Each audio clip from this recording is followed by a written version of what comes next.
First of all, I got to say, if you listened to this preview show last week, what did I say? I said the Texans are going to win this game and CJ Stroud will be entering the MVP conversation. So get him at 150 to 1 while you can. Well, let me tell you something. After going into Cincinnati and beating the Bengals, putting together yet another game-winning drive, CJ Stroud is not going to be at 150 to 1 this weekend. He's played like one of the best quarterbacks in the NFL this year. He's consistently showed up when his teams needed it. And like beating before this, you could say, okay, well, what teams has CJ Stroud really beat? He beat the Tampa Bay Buccaneers. They were 3-5. They're not very good. The Saints, the Steelers, the Jaguars, like some of the bottom feeders in the NFL. Come on. The Jaguars and Steelers are both AFC playoff contenders. I'm maximally uncharitable, right? This is somebody who is trying to disrespect CJ Stroud. This is what they might say. Okay. Going into the jungle and beating Joe Burrow, who's healthy, and Jamar Chase and the Cincinnati Bengals, you cannot ignore that. So I've been really impressed of how he's played. He's made everyone around him better. And listen to these stats for the season. So far, through this is his 9th game, 26 yards passing, 17 touchdowns, 2 interceptions. So we can talk about this a little bit after we've discussed the game. But I genuinely think right now, going into next week, CJ Stroud is a top 6 quarterback in the NFL. He has convinced me that much. And I know, Jack, you're looking uncomfortable, but the results speak for themselves. What this guy has come in and done is close to unprecedented. Well, think about the end of this game, too. The interception that he throws is such a bad pick. I know that Jack is particularly upset about that throw. Up 10, you can't have it. You can't have them return that to the 3-yard line, and Mixon plugs it in. Next thing you know, Bengals get the ball back and have a chance to take the lead. And if not for the Tyler Boyd, I didn't get a great look at that play. It was actually a drop. I thought it wide open. All his hands dropped. If he catches the ball, the Bengals win the game. So 27-27. But what do we keep seeing from CJ Stroud? And it's something we haven't seen from Jordan Love this year. I think you can compare the two of them in late game situations. Yeah, he almost did it today. CJ Stroud, time and time again, gets the job done when it matters most. I know they lost the Atlanta game, but drove down the field, got the touchdown there. He did it last week against Tampa. I saw a replay of that game. I mean, dude, the throws on that final drive, the whole day against Tampa Bay was amazing, but that final drive was insane. To do it against Cincinnati, who a lot of us here said might be the best team in football going into this week. Well, I think I said it was them or the Ravens. It was just unbelievably impressive to see him stay composed, especially after an interception like that. I have been blown away every single week at how Stroud seems to top himself from miraculous performance after miraculous win. Pause. It's I'm sorry. I'm sorry. Keep going. Carry on. Carry on. Carry on. Okay. You're on a roll too. I was on a roll. I'm sorry. CJ Stroud is blowing my freaking mind. I forgot we're recording. No, I've been blown away. And Ziggy, I wanted to ask you, because I'm gonna leave Jack out of this for just a second to let him collect himself. Okay. If you look at the two schedules for Jacksonville and Houston, Jacksonville lost today to San Francisco, and they currently hold a 1-game lead over the Texans, who beat Jacksonville earlier this year.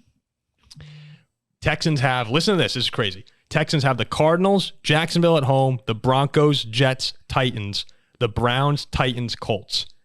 I mean, winnable. Favored in every single one of those games, except maybe Cleveland, and that's a home game for Houston.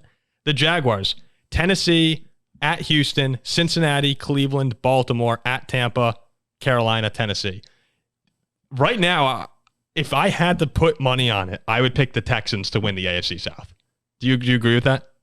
Yeah. Again, I hate to boast, but a few weeks ago, after we saw CJ Stroud put together that incredible performance, I said Texans plus 800, absolute steal. And I mean, at this point, I haven't seen, it'll take a while for the odds makers to update, but it's got to at least be close. And it's worth noting, too, as you said, the Jaguars have to come into Houston. And the fans are going to show up for that one, right? We've seen it in our comments. We've seen it the way Houston fans are talking about things. This has to be the most excited they've been in a long time. I mean, hundreds and hundreds of days have passed, moons and suns, and the Texans fans have been down and sad and depressed.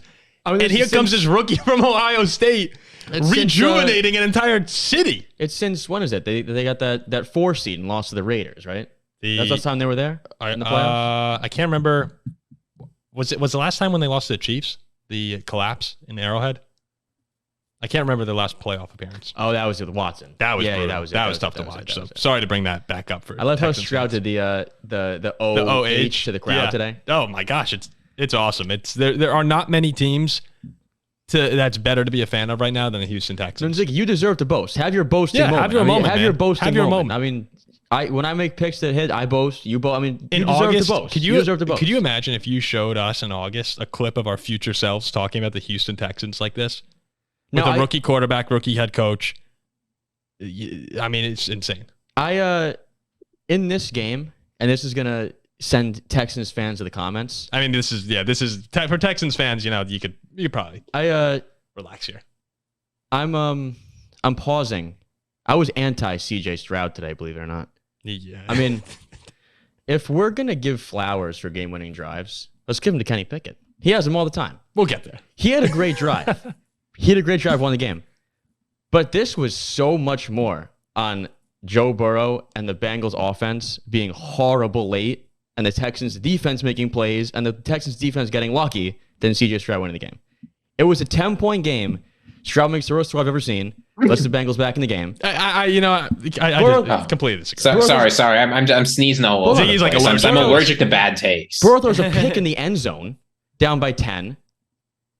Then Boyd drops a wide open touchdown. Here. Is this fair to say? The Bengals missed on several opportunities. Stroud's drive was good. Yeah, game-winning drive, great. Awesome stuff. But the Bengals threw that game away. Stroud gave it to him, and the Bengals threw it away. No. The Bengals missed the opportunity with Boyd. They had the interception too. Yeah, horrible.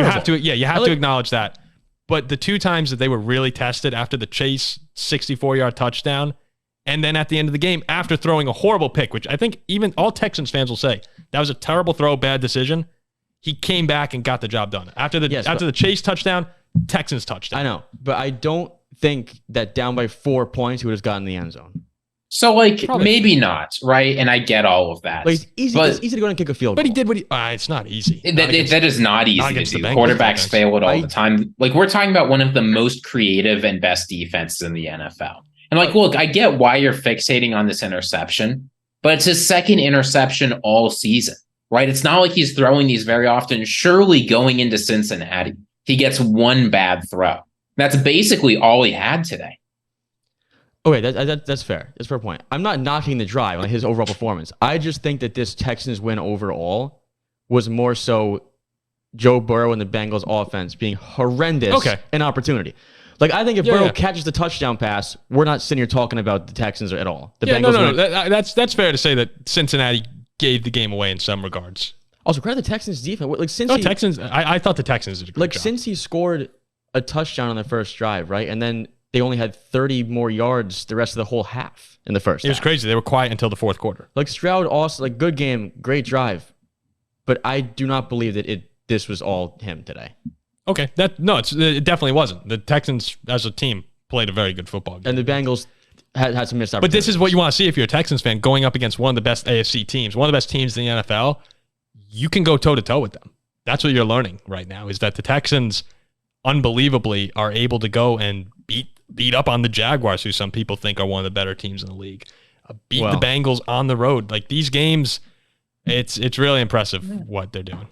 I mean, if you're talking about what the ceiling is for this Texans team, I get that playoff football is different, but the ability to go into Cincinnati, they've been talking all week, they weren't overlooking this game. To be able to go into Cincinnati, into one of the harder home field environments and beat a genuine Super Bowl contender, I don't know what the ceiling for this team is now if they can go and do that. Oh, let me say this too, because I think this is absolutely hysterical. Ziggy and I were talking about this off air. CJ Stroud, if you compare him right now, is probably would be having the best season in the history of the Chicago Bears for a quarterback. And you go no Bears quarterback has ever thrown 30 touchdowns. Did Jay Cutler have a good year? I'm looking at the greatest years for Chicago quarterbacks. Eric Kramer in 1995 had 3,800 yards, 29 touchdowns, and 10 interceptions. That looks like probably the best season ever for a Bear quarterback. I could be wrong. Jay Cutler had 1 year, 28 touchdowns, 18 picks. 1 year, 27 touchdowns, 26 picks, never over 4,000 yards. What is Stroud at right now? CJ Stroud currently is on pace for like 4,200 yards and 29 touchdowns with 4 interceptions. Yeah, so this is the best season in the history of Chicago Bears quarterback. I mean, Ziggy had me dying today when I'm like, guys, like, relax, please. And Ziggy texts me back. He's like, you're just jealous. He'd be the best quarterback in the Steelers' history. No, like the way this guy is playing, right? I get it. But like back-to-back games, he put together a combined like 870 yards and 7 touchdowns with 1 interception. I mean, I don't know. He's CJ playing. Stroud is also saving our show. No, we love this guy. CJ Stroud is very, very good, like for sure. But did Austin Eckler score? Yep, parlay hit. Nice. Anytime TD Zach. Another hit for Zach. A 3-timer, 3-team parlay hits. That Charger Lion game right now is crazy. It's insane. It's 24-16 in the first half. We'll talk about that soon. Yeah, we can talk about that. Yeah, no, my bottom line is again, Stroud is very, very, very, very good. And the Texans have their guy, like, for sure. He's awesome. But I think today was a game where Stroud tried to give it to the Bengals, and the Bengals couldn't capitalize. And it was more of that than Stroud himself. Okay.